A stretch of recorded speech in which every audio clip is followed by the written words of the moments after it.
Dr. Miriam Shoshana Sobre. This is it. This is your book. It's Jewish American Identity and Critical Intercultural Communication. I am so excited for you. This, I'm sure, was a labor of love, a wonderful, beautiful book about this topic because it's going to help me and inform me to help my students in intercultural communication to learn new methodologies and practices and understand this topic. But why would people who aren't Jewish or who don't have as much experience with Jewish identity care about this topic? That's a really pertinent question for the moment that we are in currently. Um, about a year and a half ago, a group of folks from Florida came to San Antonio and they started papering anti-Semitic stuff all over the place in very wealthy neighborhoods. And they wound up at the grocery store across the street from my daughter's school. My daughter goes to the JCC. They have an early childhood program there. And these guys all stood, they couldn't get onto the campus of the JCC. So they all stood on the street across the street from the synagogue where there's a grocery store there that caters to the Jewish community because there's an Orthodox Jewish community in that area, and they walk places on the Sabbath. They're not supposed to use Orthodox Jews are not supposed to use electricity. They're not supposed to drive or do any work. So there's a lot of Jewish catering businesses in this area. And this group of people stood out there with big signs that said, "Do not support Jewish businesses. Jews will steal your money and use it to sex traffic your children," among other things. Okay, first off, the fact that anybody just even believes that enough to make a sign and stand somewhere and hold it, to me, is unfathomable. But then the other thing is, people don't know. In San Antonio, I think most of my Jews, most of my students who are in my classes, I think I've only had like maybe 4 students who identify as Jewish across all of my classes, and I teach a lot. Also today with 23andMe and all of these various genealogical sites, a lot of people are finding out that they have Judaism, Jewish identity in them, and are becoming interested in learning more about what it means to be Jewish. But as anti-Semitism is really kind of peaking, which it's still doing right now. I mean, there have been all kinds of studies that are showing that this isn't going down yet. And I think the most important thing to realize is that people don't know what being Jewish means. One of my best friends who I've grown up with, I adore her. We've been friends since we were 16. I was telling her about the process of writing the book while I was writing it. And she was like, "Wow, anti-Semitism. I didn't even know that was a thing anymore. I thought you guys were fine." And that whole mentality also kind of makes me think back to that first article that inspired me to write this book, which is a lot of people, unless you live somewhere like either LA or the East Coast, New York City, Brooklyn, New Jersey, Connecticut, Massachusetts, those areas, most people aren't aware of what Judaism is. A lot of people, especially here in the South, I was raised, going to youth group things with friends of mine who are Christian or Methodist or whatever, and I was asked multiple times how I felt about my people killing Jesus. There's either there's one of two schools of thought. Either you are a heathen, you are not one of us, you're going to hell inherently, or you are wealthy and privileged and you are no longer under threat. And so therefore nobody really needs to pay attention to you anymore. It's really pretty shocking to me, the level of ignorance that people have about what it means to be Jewish, about the idea that there is Judaism, the religion, but then there's also Jewish identity, which is an ethnic identity, a cultural identity. The idea that Jews are marked by the KKK and other white nationalist groups, just as Black people are in this country, and that anti-Semitism happens throughout the world, and it's still happening as we speak. And the last Holocaust survivors are dying. And there is a very decent sized movement out there that's moving into the mainstream about Holocaust denial, saying the Holocaust never happened, that was a big conspiracy. And all of these things don't seem like big deals until we think about the riots on January 6th, 2021, Charlottesville, Virginia, the president of the United States saying there are nice people on both sides, right? Like these are issues that need to be dispelled. And the best way that they can be dispelled is through teaching people and talking to people about it and telling people what being Jewish is and how it works. And I think similar things happen with the Muslim population here in San Antonio after September 11th. And I have often been interested in that as well. The ways that there are some religions that you can close your eyes and picture a person. You say Muslim, and some people may be able to close their eyes and picture something, right? And you say Jewish and people might close their eyes and picture something. But if you say Methodist, people don't close their eyes and picture something.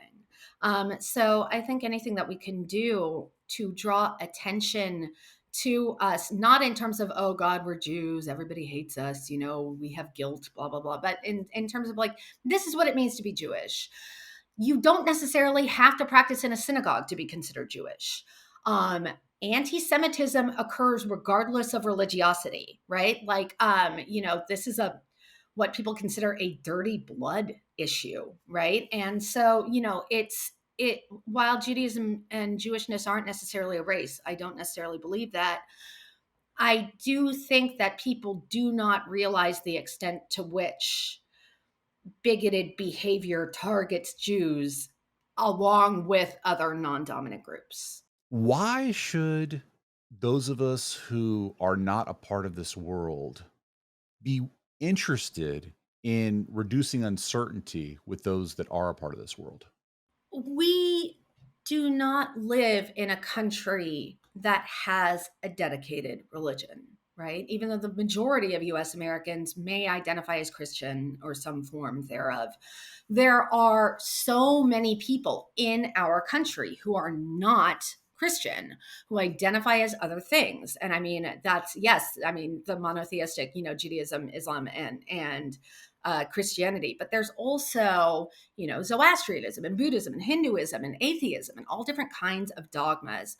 And a lot of people also are what I consider myself to be, which is I don't really practice Judaism. I'm agnostic, but I like the teachings of Judaism. And this is where I think it can be important to reduce your uncertainty, to stop being so scared of the idea that somebody has a different set of beliefs than you, and instead try to figure out what some of the deep underlying cultural meanings behind those beliefs are. In intercultural communication, there's an idea called the value of valuing, which was developed by David T. Hansen out of Columbia Teachers College. And what it says is, we do not all hold the same values, and we never will. And that's part of being human. We value different things. Those values are often dictated by culture. However, we do all value things, or most of us value things, right? And the connection that we can have with other people is that they value things as deeply as we value things. A big part of Judaism that I learned more about while I was doing this research is that Judaism is a religion that values questioning. It really is kind of the opposite of the idea of blind faith. It's all about debate. Unfortunately, because it's a patriarchal religion, like most organized religion, that debate usually happens among men. Women aren't necessarily supposed to be part of that debate, but that's changed. There's new sects and areas called like modern Orthodox that allows these things to change. But it's the idea that we are supposed to question, that we are supposed to discuss and debate what organized religion is. And then there's the idea in Judaism that I love, which is that the Messiah has not yet come and will not, so Jesus, not our Messiah, Jesus, a lovely holy man that we all appreciated very much, but not our Messiah. But that it is our job to practice this thing called Tikkun Olam, Tikkun Olam. And Tikkun Olam is literally kindness to strangers, world building, peacemaking.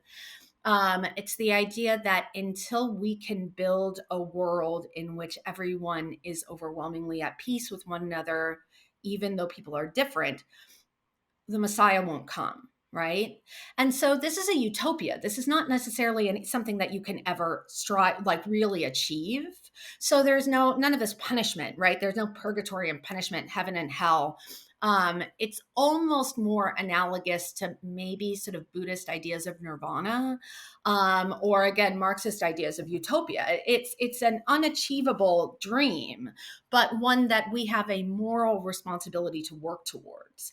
And I think if people from other religions hear that, they tend to be like, yeah, my religion has some similar ideas too. Like religion as a civilizing and socializing mechanism gives you a set of moral and ethical criteria about how to be good to other people and how to be good to yourself. There's different carrots and sticks as to why you should do these things, but the underlying message is the same. And the most successful holistic societies, from my perspective, are ones in which pluralistic religion is practiced. So everyone practices their own religions, but everybody understands that, or as much as you can, that the religions are all generally working towards the same thing, which is the good of humanity and creating peace on earth and being stewards of our environment. And that's something that I really think people need to recognize exists beyond their own religious or spiritual identity sphere. So, also, you probably know people who are Jewish that you don't realize are Jewish. And just because the majority like of our population may identify as Christian doesn't mean that everybody accepts and understands those beliefs. And it often means that people who identify as Christian, one of the interesting things I found in my research is a lot of people who converted to Judaism did so because they felt like a part of themselves was missing in their predominantly Christian identities. Those are most of the people I've spoken to who converted. And they chose to go to Judaism because Judaism felt to them like a space of home and understanding. This is particularly true with some of the LGBTQ converts that I interviewed, because of this idea that, in some sects of other religions, including Orthodox Judaism, we're not, we have this too, but that, being gay is a sin. And therefore, you must either completely suppress that or plan on going to hell. And Judaism as a religion, particularly Reform and conservative too, but Reform Judaism tends to be very accepting, of people who may have not found acceptance in other kinds of religion because we don't believe in this idea of heaven and hell or afterlife. Instead, we believe in good works while we're here. I think it creates an umbrella identity that a lot of people who feel lost in other ways have been able to find homes in.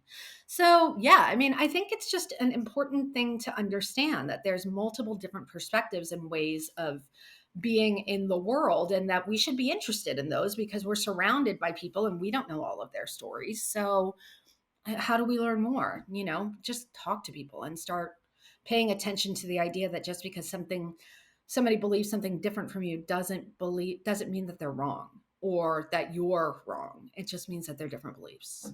What inspired you to do this topic specifically?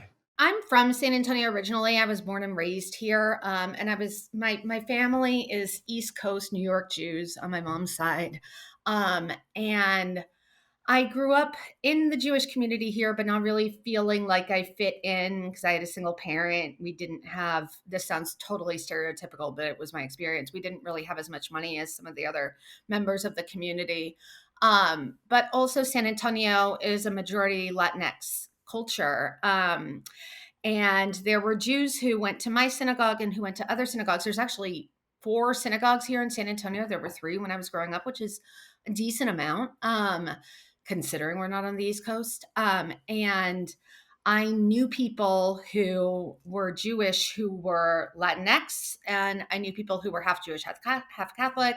I knew people who were Jewish and not white. And throughout my life, I've always kind of struggled with my Jewish identity and the differences between being white and Jewish versus being white and Christian in our society, which is pretty hegemonically Christian. Um, and so I've been interested as I've started studying intercultural communication to I never really realized I wanted to study Jewish identity as a form of intercultural communication, but somehow I was started doing a bunch of work that set me up to do this. I started studying postcolonialism, so I learned about the idea of diaspora, which is a group of people who have been cast out of every society, which is literally the Jewish experience in the world. And also, I had written an earlier book in 2013 on cosmopolitanism. And when I was first, which is like global local tensions and identities. And um, I found through that research that Jewish people were considered rootless cosmopolitans. It was a derogatory term given by the Russians, I think. But anyway, through all of this, I was sort of interested in the difference between being Jewish and being white and how intersectional identities work with religion. And then Trump came into power and in 2016, and anti-Semitic acts um, just kind of exponentially increased. And I started becoming really interested in maybe working on writing some kind of an intercultural piece on what being Jewish means, and I did some article searches and I found not much actually at all about Judaism and Jewish identities and intercultural communication. Michael Hecht did a few things. And then I found one article. And in that article, the author, whose first name is Shoshana, which is my middle name, she wrote this piece about critical identities and oppressed identities. And she talked about her own experiences coming out and not as Jewish, but as LGBTQ, and becoming involved with a woman who was a very big Chicana activist. And the woman said to her something along the lines of, "You can't claim Judaism as an oppressed status because all Jews are white and rich." I'm paraphrasing. But that was the gist. And the author agreed. And I got very angry. I thought of all of the people I knew who identify as Jewish, who do not identify as white and wealthy, as either or both. And then I thought of all of the different kinds of Jewish identities that there are, including like the main two are Sephardic and Ashkenazic.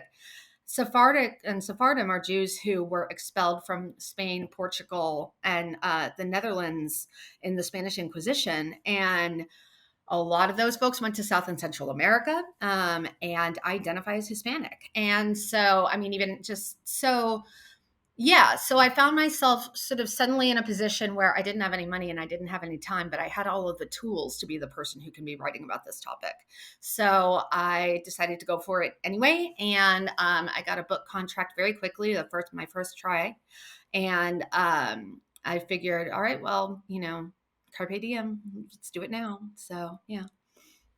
Oh, and also I have a daughter who her father is lapsed Catholic, and we are raising her with kind of her own religious identity. But it made me think more about how important or not important it is for me to raise my daughter Jewish and what those things, so I could understand what things meant to be able to help teach them to my daughter. So. Were there any stories in the book that would help bring this topic into focus for our audience? I tried to privilege non-normative Jewish voices as much as possible, so not the combination of white and Ashkenazi Jewish, which is sort of Eastern European Jewish, which is the stereotype of what Jews are. So I did learn a number of really interesting stories because of the time when I happened to be conducting interviews every 6 months, as I noted. There was a different set of circumstances going on each time I talked to people and learned their stories. And it just so happened that over the holiday break from 2019 and 2020, there were several anti Semitic incidences that happened on the East Coast, in particular in Brooklyn, New York, I think, New Jersey. And and they brought about clashes between Jewish communities and African American communities. And these clashes aren't new. Anna Devere Smith did a whole piece on this in 1991 called Fire in the Mirror, I think.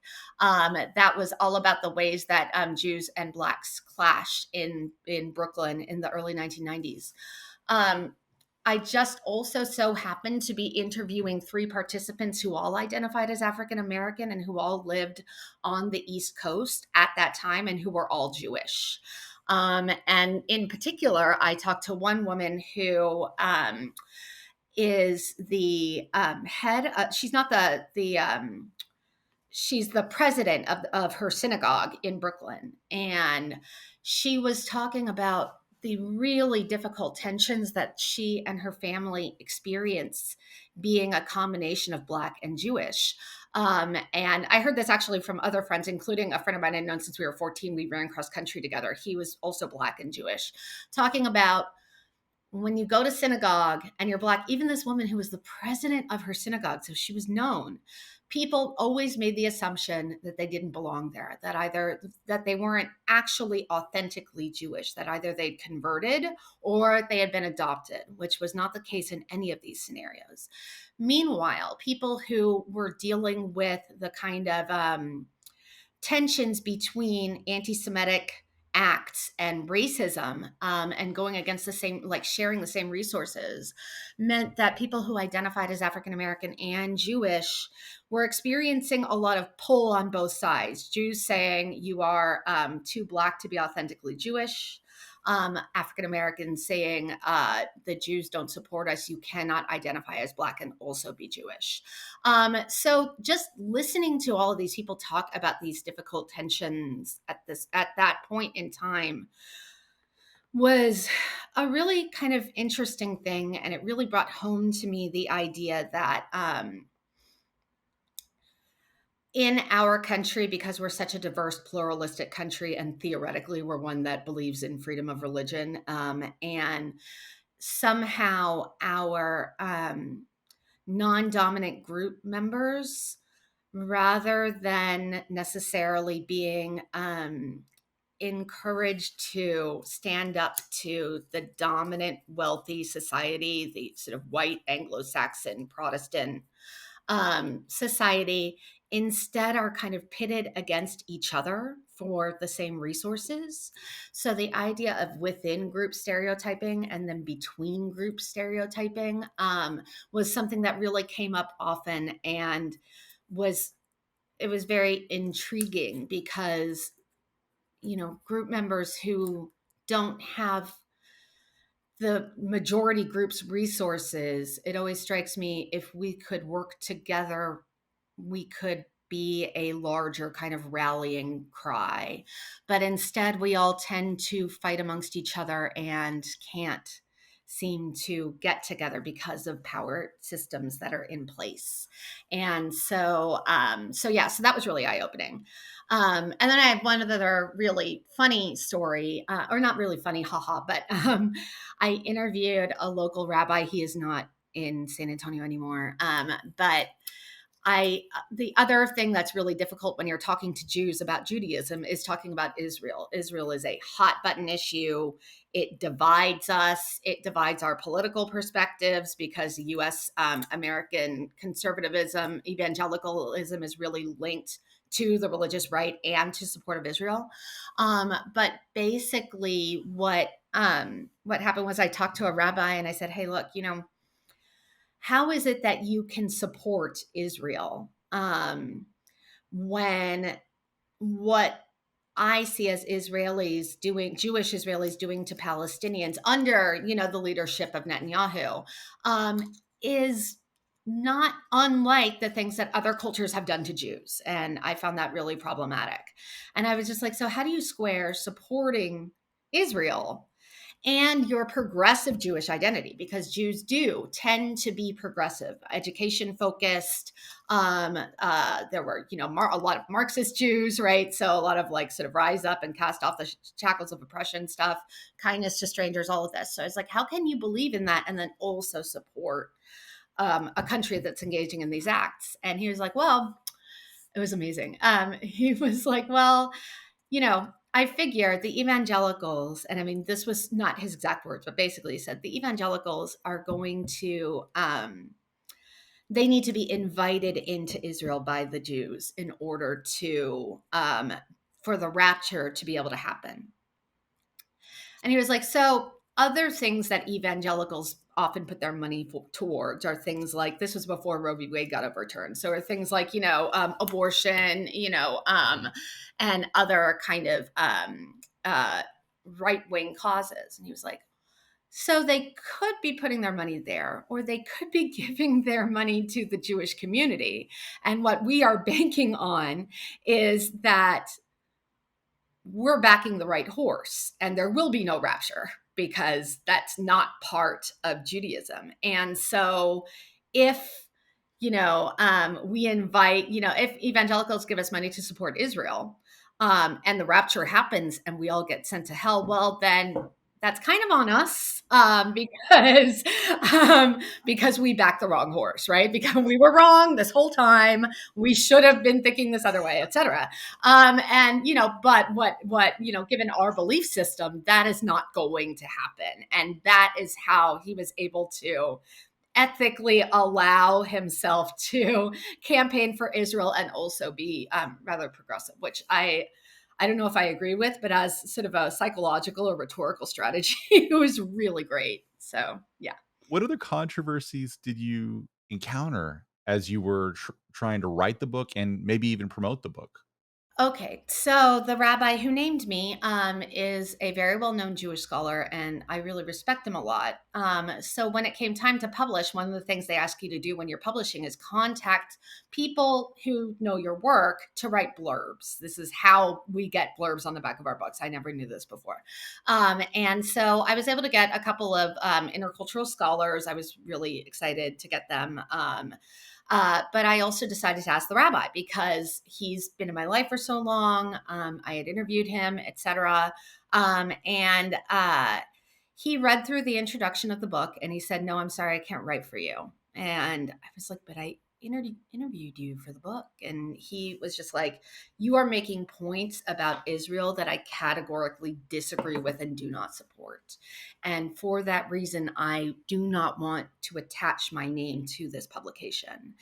And while I wasn't surprised, I mean, I knew going in talking about Israel was going to be difficult. I interviewed members of my family and talked about Israel, and you do have to walk on eggshells with that.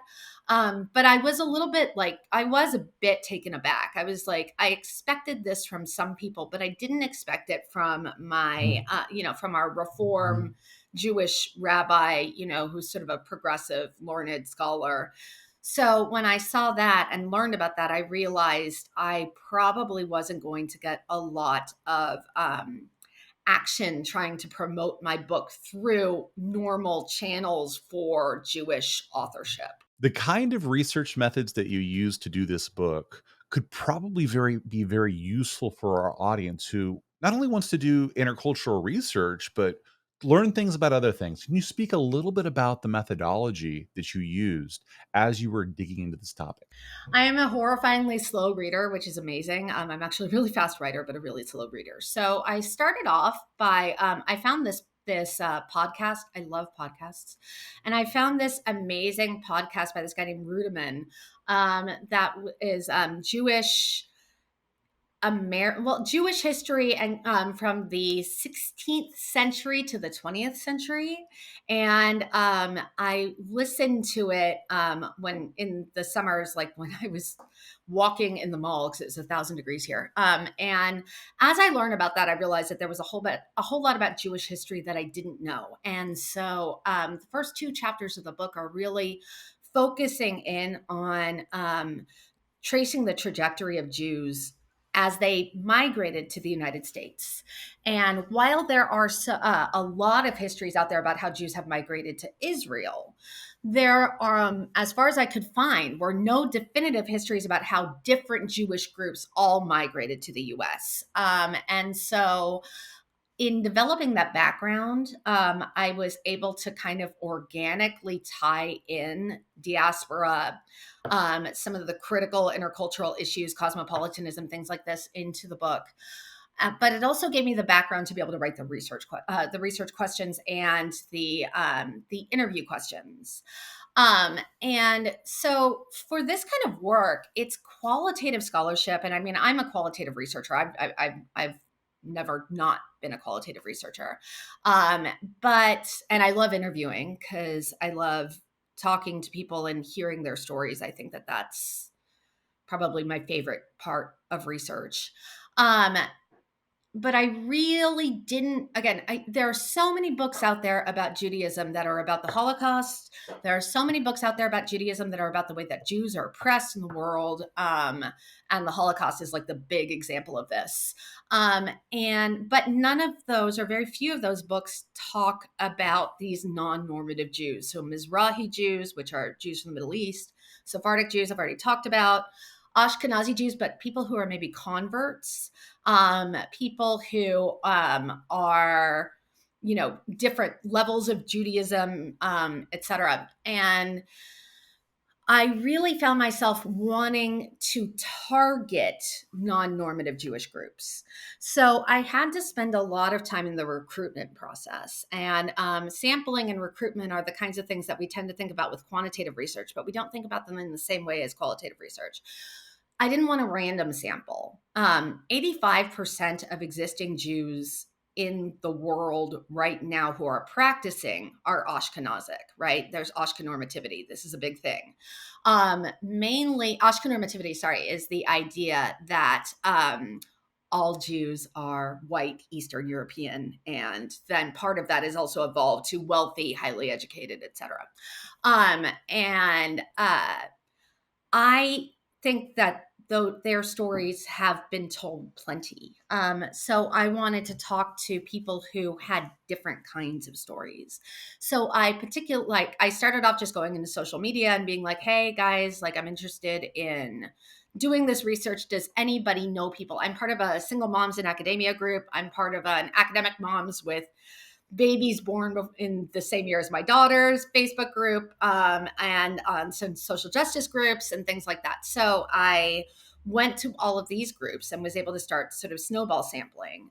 And through that process, I was connected to two Facebook groups that, in particular, work with Jews of color. I don't want to name the names of the groups here. They are member only groups, and they do try to be quite careful because of the kind of trolling, anti-Semitic trolling that happens out there. But they were kind enough to let me in and let me recruit.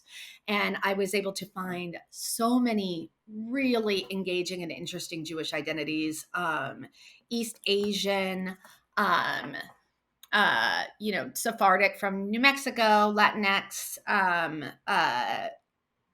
just whole, African American Jews. I interviewed a participant who is Ghanaian and Ethiopian, and can date, her family back to the original tribes.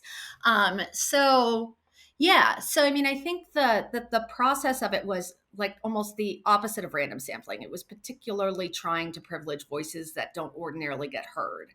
And what I found from that was really great was that these voices were generally people who really had important things to say and had never had the opportunity to be asked these things before. So that was, it was a really great experience. The other thing I learned though is, my God, please always back up your interviews. I actually conducted 74 interviews for the study, but we were only able to use 52. And 12 of the people I had interviewed to begin with let me re-interview them, but the others wouldn't. And so I lost this amazing story about some Greek Jews who I'm related to who lost their entire family in the Holocaust, which I hadn't even realized the Holocaust. There were genocides going on in Greece. And I lost a wonderful interview with a really brilliant qualitative scholar who identifies herself as Latinx and Indigenous and Jewish. And I was really sorry. I was able to kind of use what I could remember from these, but it was a real travesty. So If you are doing qualitative interview research, always back up your interviews. Every time you do an interview, save it in like 4 different places because you never know. And I felt ridiculous making that mistake. Hearing you talk about these issues reminds me of how I wish I had a magic wand. And sometimes we wish we had magic wands, and we wish that we could help people understand just one thing. Like for me, it would be a little kinder, right? Like I just want to wave a magic wand and everybody is just a little bit kinder, and understands the value of kindness. If you had a magic wand and you could wave it and people could get just one thing from that magic wand wave, what would you want them to know? What would you want them to understand or act on? Religion and any form of dogma, so I include atheism in here. These are all ways that human beings have of making sense of our environments and surroundings. And they're all just different forms of understanding what our humanity is. And that you can have multiple approaches to understanding reality, but that they don't have to be segregated, that people can still work together. And I think one of the ways that this can be seen the best is that there are often, particularly interreligious and interfaith groups that are run by women, that tend to be better at going and solving problems because women, for some reason, can kind of take the deep teachings of various religions and have them harmoniously connect as opposed to having them debate and push up against each other. I think if I had a magic wand, I would just want everybody to know that just because somebody has different beliefs from you doesn't make those beliefs any more or less valid. And if they believe in their beliefs as much as you believe in yours, then those beliefs are good for them and they're not harming you. So we can be different and still connect and still care for each other, still all be part of the same world. I love that. And you mentioned the value of interfaith work and how people from different backgrounds and values can work together to solve problems. And I do think that that's how big problems get solved, right? It's people from different backgrounds bringing different ideas to the table for sure. What's the most important action that people can take today based on this book? In other words, they read this book and now they're going to do something specific to help to bridge divides. The last chapter of the book really talks about something called the transversal politics of solidarity, which is a mouthful. It was developed by Patricia Hill Collins, who did Black feminist thought and some other areas, and it's really all about intersectionality. And it's the idea that there are very few people, if any people in the world, who are 100% privileged or 100% oppressed. Almost everybody is some kindly exists in a space of intersectional tension between privileges and oppressions. However, what I was talking about earlier in terms of non-dominant groups being pitted against each other for resources is something that can only be changed if members of non-dominant groups become willing and open enough to connect with one another and learn from each other and understand that if we work together, we're not all in competition for one resource. We can develop more resources, develop more strength. And that's not going to happen as long as people's fear keeps them within their own unique co-cultural groups. So intercultural communication 101 is just talk to people and listen. Just throwing a bunch of people into an environment and not giving them anything to do is not going to necessarily create good intercultural communication. However, being able to and willing to connect with people who are different from you um, helps you to learn more about your own values and your own engage in your own self-awareness and your own cultural understanding. And I think mainly difference creates uncertainty and fear, but we are a pluralistic society, and that we live with these kinds of differences every day, all day long in most places in the United States. And so we have an ethical, responsibility to connect with people who are different from us and learn about them and be able to do it in a way in which you're not trying to tell them that their way is right or wrong or your way is better or worse, but instead just be able to actually and talk with respect and kindness, but also with honesty about what these differences mean and where we can find connections to one another. How do you suggest we overcome that fear and uncertainty and doubt? There probably aren't people who generally just feel comfortable going up to somebody and being like, tell me about yourself, even though I've never met you before, right? But I do think that what intercultural communication would dictate is there's a model called the anxiety uncertainty management model, which comes out of uncertainty reduction theory. But it's an intercultural theory, and it says when you feel uncertain, you get anxious, and you feel uncertain when you're dealing with a new cultural idea or new cultural identity because it challenges your perspective.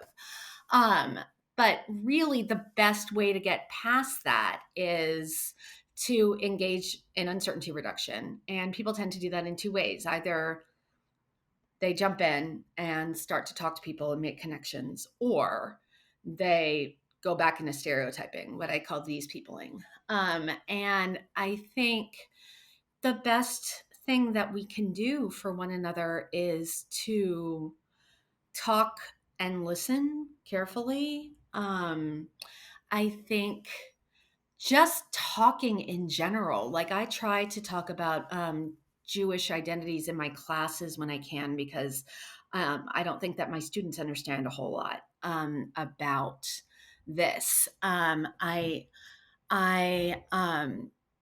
I think on another really kind of a fun way to reduce uncertainty and anxiety around this stuff and this is also good if you have kids, is if you can go to a different religious organization and see if you can attend a service or an event. For example, like the synagogue that my mom goes to, Agudas, they have like a big porn festival in the spring. It just passed, and they have face painting, and they have like food, and everyone brings stuff, and kids are there. It's really really fun, but it's also open to the community. So if people want to come in, they can. When I was a kid, and I went to Temple Bethel, I remember we went to I don't even remember where it was, but there's like a Buddhist temple in sort of northwest San Antonio. We went to that. We went to a Hindu place of worship. We went to trying to remember what else we did. I think we did like a yoga camp thing. Like, if you have kids, there are often cultural festivals that go on around the city, especially, now that it's going to be spring, that allow kids to be able to go and experience a new culture, a new religion, etc. The Lebanese festival is another one that comes to mind.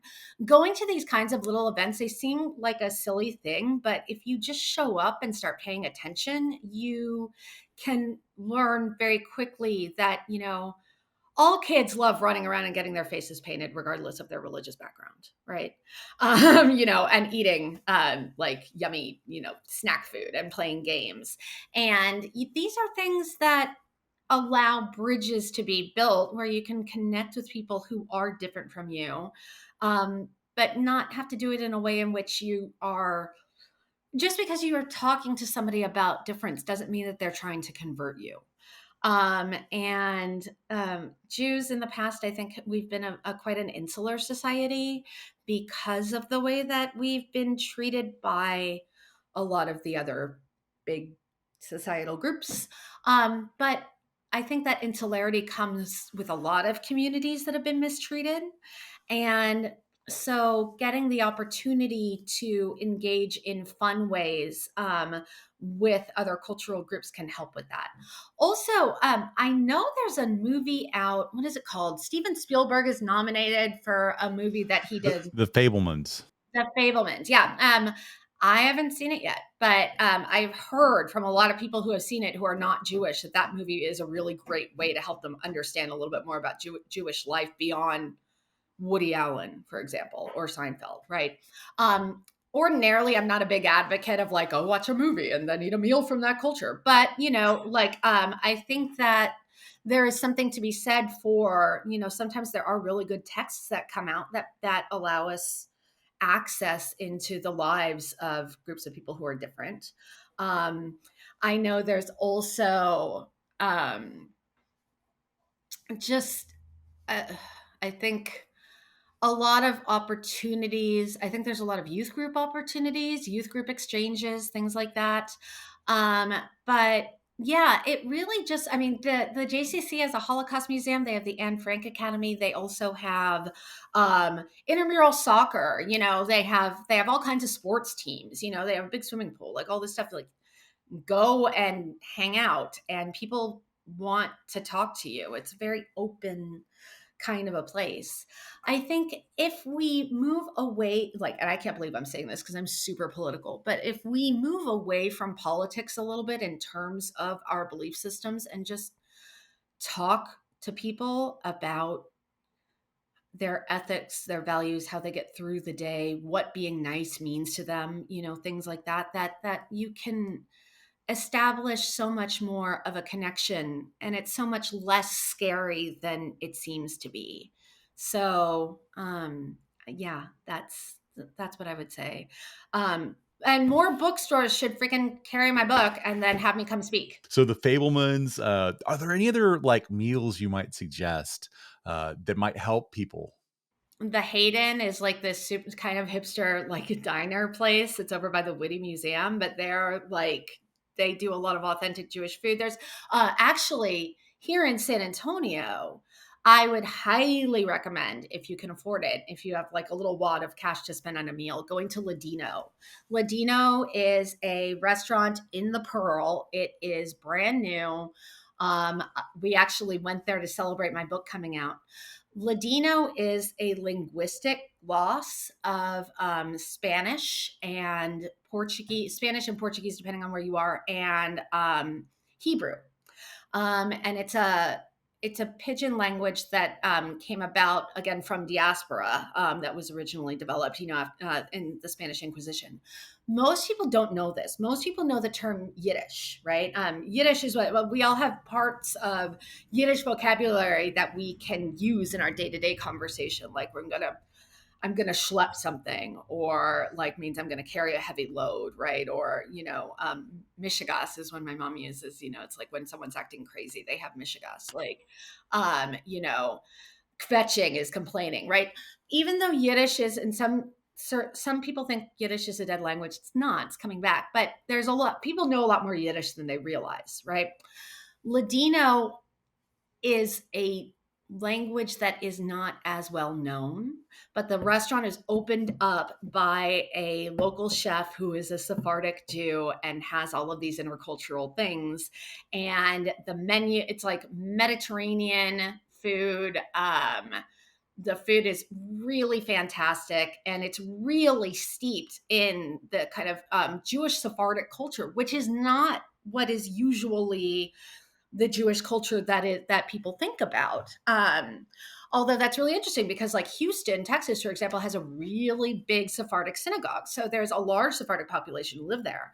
But if you have time and you have a little bit of money, I would say go to Ladino. Man, their food is unbelievable. If you tell the chef, if you tell someone who's working there, or when you go to make a reservation, if you say like, I want to learn more about Judaism, they will come talk to you about it. Like the chef will come out, like he sent us all these dishes. I'm not saying everyone will get free dishes, but like it was it's a really cool thing. It's like right in the middle of like the big hot spot in the city. It is an upscale trendy restaurant, but I don't think I know of any other Sephardic Jewish restaurant, Mediterranean Jewish restaurant anywhere nearby, and it's a really great experience. So yeah, I would say those are two places you can go. I love that. And worst case scenario, you're at the Pearl, which is one of the Yeah. best outdoor Yeah. spaces in, I Yes. think, this entire country, honestly, because it's just so It's much fun. beautiful. Yeah, Yeah. it is. It's great. And so, there are things like that. There's also there's various different festivals throughout the year. Max and Louie's Diner, they're okay. They're not great. There's a place called Bubby's Jewish Soul Food, which is over on Military, which is kind of fun. They're really nice there. And so there's a lot around. San Antonio really does have a surprisingly large Jewish community. 4 synagogues for a city of our size in the region where we are at is significant. And people are always, wanting to have events and things that bring in the wider community. So there's a lot of opportunities, I think. And Yeah. those opportunities for dialogue, Yeah, all we have to do is make ourselves available to those, right? exactly. Why should people run to the bookstore or run to their computer and order this book today? What is it about this book that people need to know? There's so many stories that are contained in this book. There's this tragic story about this kid who is Chinese American and Jewish and won when he was like 13 years old this amazing contest and got to go to Israel and got to like meet like get training with the Israeli army and like talk to diplomats and like do like all of this stuff, and then he got there and was treated just horrifyingly by Israeli kids who were right in his age range, and how this almost caused him to leave the religion. Then he had to come back, and now he's ambivalent. Stories that people tell about truly finding a home in Judaism, which I find extraordinarily moving. There is something to the idea that um, in Judaism, there's an idea that your identity splits and that you spend part of your time on earth trying to come back to your full identity. And that's a narrative that showed up a lot among people who converted, who I interviewed. Um, so, I mean, I think the information about how Jews got to the United States is really interesting. I think it is a uniquely American story. It is a very U.S. American story. It is wrapped up in how U.S. America was established for religious freedom and what happened to Jewish people who came here trying to find religious freedom. And some of those things were good and some weren't, right? And it's there is so much here and there's so many stories. I mean, the last 3 chapters of the book are longer than most of the rest of the book because they are predominantly dialogue in the words of the participants, and stories in participants' own words. And also, then there's some really sort of interesting, fun, weird connections that I found between the levels of like how religious people are in their support of Israel. Ways that people engage in kind of like paradoxical thinking. With expecting things to be one way, but they're actually a different way. I think the book itself is a good study if you want to know anything about Judaism in the United States, or if you are curious to know about the concepts of religious and cultural identity and how those two things intersect. We all have religious identities or spiritual identities. Again, even if you're atheist, you have a spiritual dogma. And we all have cultural identities. And for some of us, those two things are really bound up together. And for others, they are less so. But the US as a project started as a way for people to be able to worship the way that they want and not have to do it in secret. And learning the history of any religious group in our country, I think, can give you a common sense of what it is to be in a country that was established along these beliefs, but then established with all of these problematic practices. So I would say buy this book if you want to learn more about Judaism and Jewish identity, or buy this book if you just want to learn more about intersectional histories of people in the United States and how we can and should work together to be able to maintain or perpetuate a future that allows us to have the freedoms that everyone fought really hard for, that people are crossing the borders here to get, even when it's harmful for them to do so. So, yeah, I think you should buy the book to hear the stories and read the stories. I think they're really good stories in there. And those stories can teach us so much more, not only about their experiences, but how our experience can make America better, right? Exactly. How we can work together to overcome some of the things that have happened to create better things for tomorrow. Yes, absolutely. Absolutely. And that's how the book ends too, is with like a number of kind of recommendations for how to move forward, given where we are now and some of the frightening things that we have all seen, all of us who have been in this country since I started writing this book to now, like have been through just huge amounts of trauma around race, around gender, around religion, around, I mean, mass shootings that have to do with everything that we talk about in this book: race, religion, sexual orientation, gender identity. You know, we need to be able to understand how all of these things work, because everyone is complicit and everyone is getting attacked. No one is safe right now. And the only way I think that we can build a society in which there is more safety is if we learn to like and respect one another. And again, that needs to come not from silence and not from fear, but from knowledge and from dialogue. Thank you so much for coming on. I am so grateful to have had this conversation.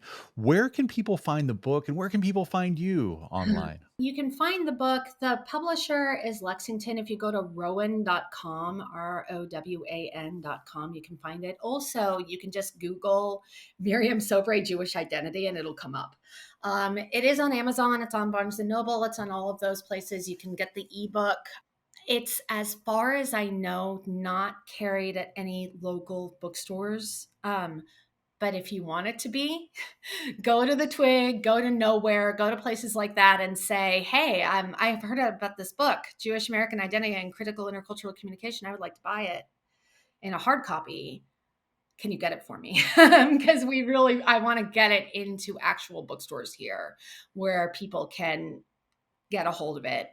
I also get 50% off on hard copies from the publisher, so you can also connect with me directly. I am on LinkedIn, but I almost never check it. You can find me by searching me on academia.edu, Miriam Sobre, Miriam Sobre, UTSA. I am on Facebook and Instagram, but I tend to use those to show pictures of my daughter. But you can certainly Google me, and there's a number of my publications out, a number of the groups that I am a member of. Or anyone can feel free to email me at miriam.sobre@utsa.edu. And thank you again for coming on. Oh, Ryan, thank you so much for having me. I really appreciate all of the thoughtful questions and the support, like a lot. So thank you very much.